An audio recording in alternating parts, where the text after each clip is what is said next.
Bismillahirrahmanirrahim. Allahumma zidna ilma wa fahma wa alhiqna bis salihin. Faslun bermula ini itu satu pasal. Pada pasal yang baru ini kita akan belajar tentang beberapa perkara yang mewajibkan mandi. Apabila salah satu daripada beberapa perkara yang akan kita pelajari terjadi pada diri kita, maka pada diri kita mewajibkan mandi. Mandi dari segi bahasa artinya mengalirkan air di atas apa saja secara mutlak. Kita ambil air, kita alirkan di atas batu. Itu juga namanya ghuslu. Kita ambil air, kita alirkan di atas kayu. Itu juga namanya ghuslu. Itu makna ghuslu dari segi bahasa. Apa saja yang kita alirkan air namanya ghuslu. Itu dari segi bahasa. Pada istilah syariat, yang dimaksud dengan kata-kata ghuslu adalah mengalirkan air di atas seluruh badan kita dengan menggunakan niat yang sudah dikhususkan. Jadi yang dikehendaki dengan makna ghuslu pada pelajaran ini adalah makna pada syariat. Di dalam kitab-kitab fikih di mana aja berjumpa dengan ghuslu, itu berarti mandi pada makna syariat. Jadi perkara-perkara yang mewajibkan mandi ada 6 perkara. 6 perkara dibagi 2 kelompok. Berarti satu kelompok jumlahnya kelompok yang pertama itu berserikat, artinya berkongsi pada kelompok yang pertama ini oleh laki-laki dan perempuan. Artinya 3 perkara yang ada pada kelompok yang pertama ini terjadi pada laki-laki juga terjadi pada perempuan. Nanti 3 perkara yang pada satu kelompok lagi khusus kejadiannya pada perempuan, tidak ada pada laki-laki. Di perkara yang pertama yang terjadi pada laki-laki dan perempuan, yang kedua-duanya mewajibkan mandi, dua-duanya wajib mandi, itu bertemu 2 khitan. Itu perkara yang pertama. Perkara yang pertama yang berserikat di antara laki-laki dan perempuan, yaitu bertemu 2 khitan. Perkara yang mewajibkan mandi ada 6. Nah, itu di pertama. 3 perkara ini terjadi pada laki-laki dan terjadi pada perempuan. Ada kejadian pada laki-laki, ada kejadian pada perempuan. 3 nanti khusus pada perempuan aja, yaitu haid, nifas, dan wiladah. 3 ini nggak ada pada laki-laki, cuma ada pada perempuan. Nah, ini 3 yang pertama ini ada pada laki-laki, ada pada perempuan. Perkara yang pertama yang ada pada laki-laki dan perempuan yang berserikat itu iltiqaul khitanaini, bertemu 2 khitan. Khitan tahu arti khitan? Tahu? Khitan sunat. Bahasa Aceh takkan sunat, kalau bahasa Indonesia khitan.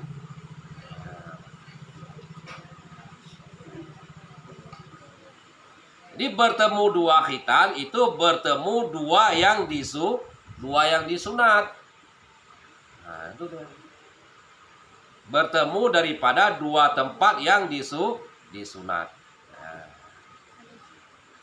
Kan Pak? Kan Wajul? Nah, enggak paham? Belum paham? Nah, dan kata lain, Yu'abbaru ini diibaratkan kata lain daripada iltiqa, bertemu, itu ilajin, yaitu memasukkan. Siapa yang memasukkan? Hayyin, orang yang hidup.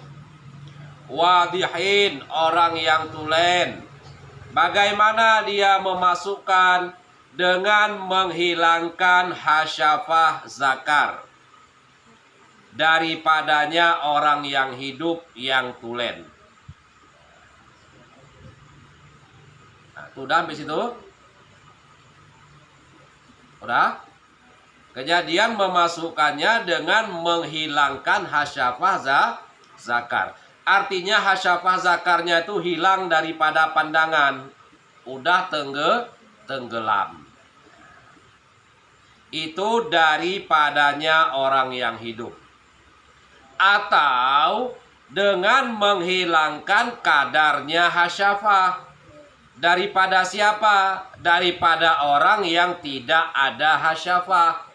Bisa jadi tidak ada hasyafah dari lahir, memang kejadiannya tidak ada. Bisa jadi dengan suatu sebab hasyafahnya terpotong. Jadi yang jadi ukuran kadarnya hasyafah. Iban nunggu zara. Udah? Nyampe udah nunggu zara. Itu karena mau.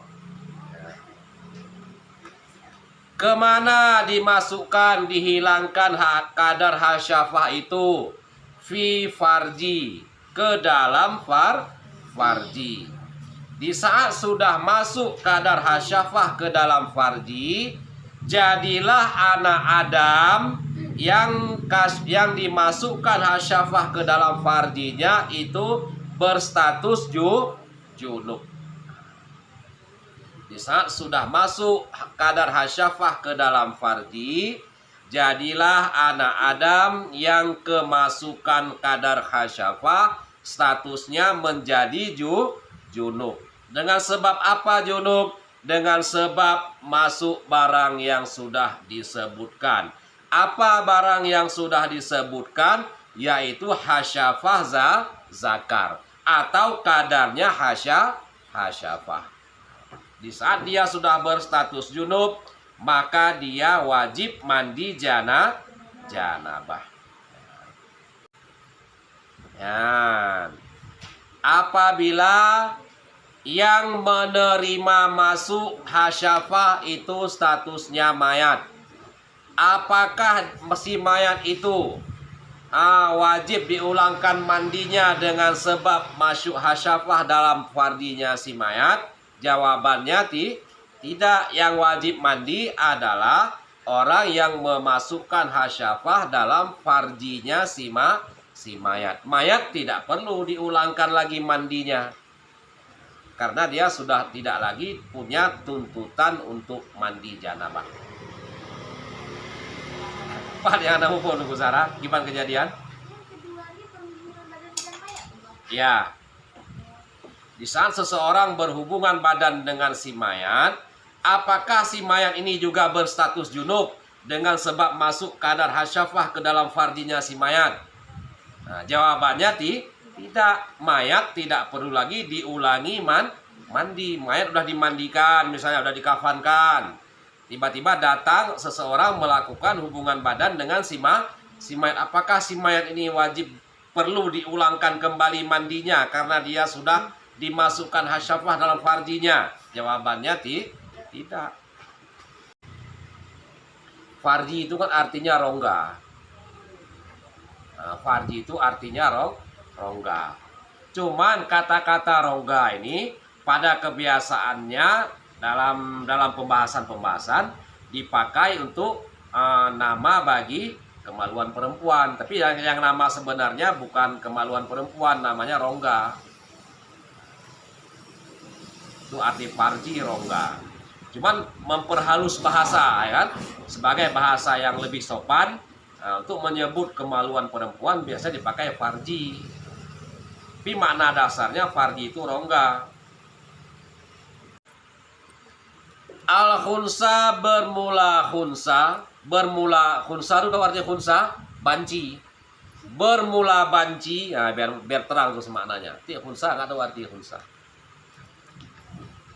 Wa ammal khunsa, dan adapun bermula banci, al muskilu yang dibingungkan.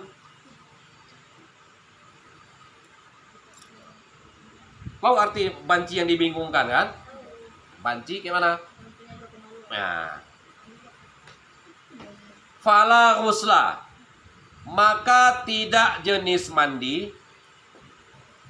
Fala ghusla, maka tidak jenis mandi.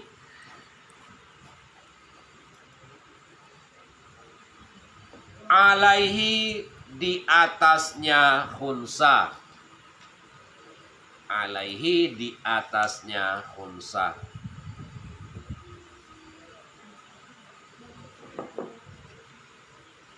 Bi'ilaji, dengan memasukkan.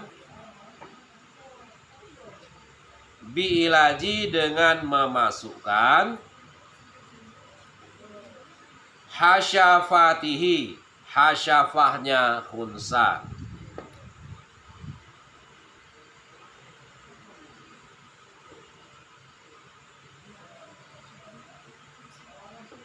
Wala, dan tidak.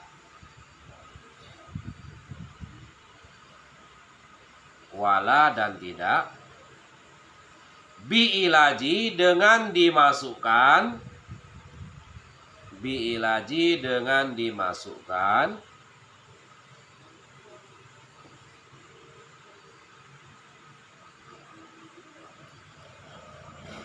Fi qubulihi, pada kubulnya khunsa.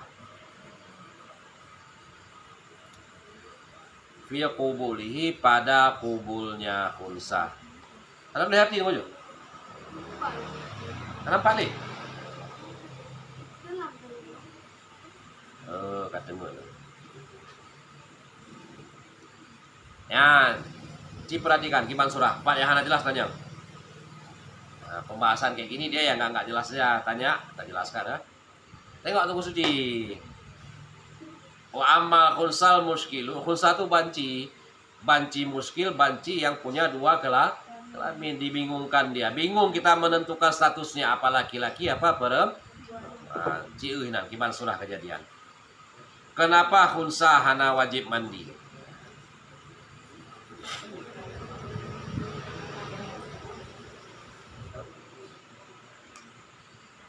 Nah, di mana yang nggak jelas?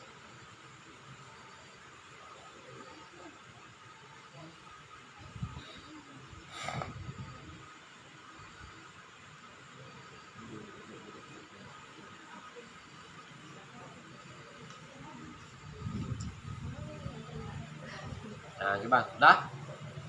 Mana yang nggak jelas, saudara? Yang mana? Wala bi'ilajin fi qubulihi.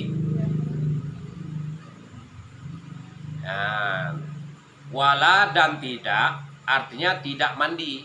Itu di atas kepada fala di atas. Di atas kan ada fala ghusla, maka tidak mandi. Ini wala, dan tidak mandi juga pada khunsa. Artinya khunsa itu tidak mandi janabah. Bi'ilajin, dengan sebab dimasukkan fi qubulihi, pada kubulnya khunsa. Artinya apabila khunsa ini kan dia punya dua kelamin, dimasukkan oleh seseorang akan hasyafah zakar seseorang ke dalam kubul khunsa tersebut. Khunsa tersebut tidak wajib mandi. Kenapa? Karena dia ihtimal laki-laki. Kubulnya itu palsu. Nah, begitulah istilahnya. Karena masih ada ihtimal dia laki-laki. Hasyafah dia kan punya zakar juga. Khunsa tadi, dia masukkan ke dalam kubul orang lain. Si khunsa ini juga tidak wajib mandi. Kenapa? Karena dia punya farji. Dia kemungkinan perempuan. Kapan dia wajib mandi? Apabila dia memasukkan, juga dimasukkan secara bersamaan pada dua tempat itu. Nah, baru dia wajib mandi. Itu kejadian. Berarti di situ ada 3 orang kejadian, Tunggu Sarah. Satu khunsa, satu perempuan. Si khunsa ini memasukkan zakarnya ke dalam kubul si perempuan. Datang lagi seorang laki-laki memasukkan zakarnya ke dalam kubul si khunsa. Baru khunsa ini wajib mandi. Karena masuk ke dalam 2 kemaluannya secara bersamaan. Itu udah dua kemungkinan kena. Seandainya dia laki-laki, dia wajib mandi dengan memasukkan zakarnya ke dalam kubul perempuan. Seandainya dia perempuan, dia wajib mandi dengan sebab dimasukkan hasyafah zakar orang lain ke dalam kubul si khunsa. Nah, itu dua kemungkinan dia nggak bisa ngelak. Tapi kalau satu kejadian, masih ada satu kemungkinan. Dia memasukkan zakar, masih ada kemungkinan dia dia dimasukkan, masih ada kemungkinan dia laki-laki. Satu kejadian lagi, dia memasukkan, dia dimasukkan, baru dia wajib mandi. Karena di situ 2 kemungkinan kena. Kita anggap dia laki-laki, berjunub dia dengan sebab memasukkan zakarnya ke dalam kubul perempuan. Kalau kita anggap dia perempuan, dia wajib mandi karena dimasukkan hasyafah orang lain ke dalam kubul si khunsa. Kalau belum paham tanya lagi, nggak apa-apa. Udah paham? Tapi kalau satu kejadian masih bisa ngelak ke satu kemungkinan karena dia punya 2 kelamin. Dia punya 2 kelamin, satu zakar, satu farji, ya kan? Dia memasukkan zakar ke dalam kubul, dia belum wajib mandi karena masih ada kemungkinan dia karena dia ada farji. Dimasukkan hasyafah orang lain ke dalam kubulnya, juga belum mandi dia karena masih ada kemungkinan dia laki-laki. Satu kejadian lagi bersamaan, baru khunsani wajib mandi. Dia memasukkan hasyafahnya ke dalam kubul seorang perempuan, datang laki-laki lain memasukkan hasyafahnya ke dalam kubul khunsa. Kejadiannya bersamaan, itu baru khunsa wajib mandi. Nah, itu perkara yang pertama.